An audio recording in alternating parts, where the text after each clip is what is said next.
আমি পরিষ্কার ভাষায় ভারতের ক্ষমতাসীন প্রধানকে বলতে চাই, অনতি বিলম্বে এই রামগিরি মহারাজ এবং সেই বিজেপি ক্ষমতাসীন সংসদ সদস্য নীতিশ রানেকে অনতি বিলম্বে গ্রেফতার করতে হবে এবং তাকে প্রকাশ্য ফাঁসির কাস্টে ঝুলাতে হবে, তাকে মৃত্যুদণ্ড দিতে হবে এবং তার পক্ষ যারা অবলম্বন করে তাদেরকেও ফাঁসির কাস্টে ঝুলাতে হবে।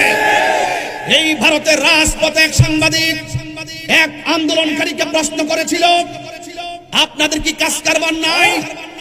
আপনাদের কি ব্যবসা নাই? আপনারা নবীর জন্য রাজপথে এইভাবে কেন আপনারা নেমেছেন? তারা বলছিল যে আল্লাহর হাবিব সাল্লাল্লাহু আলাইহি সাল্লামের প্রেমের ক্ষেত্রে রাসূল পাকের শানের আজমতের বিরুদ্ধে যদি কেউ কথা বলে তাহলে সেই দুনিয়ার কাজ কারবার আমরা চাই না, আমরা সন্তান চাই না, আমরা এই দুনিয়াদারি চাই না।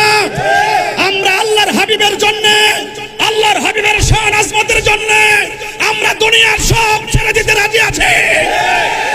প্রয়োজনে আমরা রক্ত দিব, আমাদের জীবন দিব, আমরা যা আছে তাই নিয়ে সারা জীবন ওই দুশমনে গুস্তাখে রাসূলদের বিরুদ্ধে আমরা এভাবে এই আন্দোলন দুর্গ করে তুলব।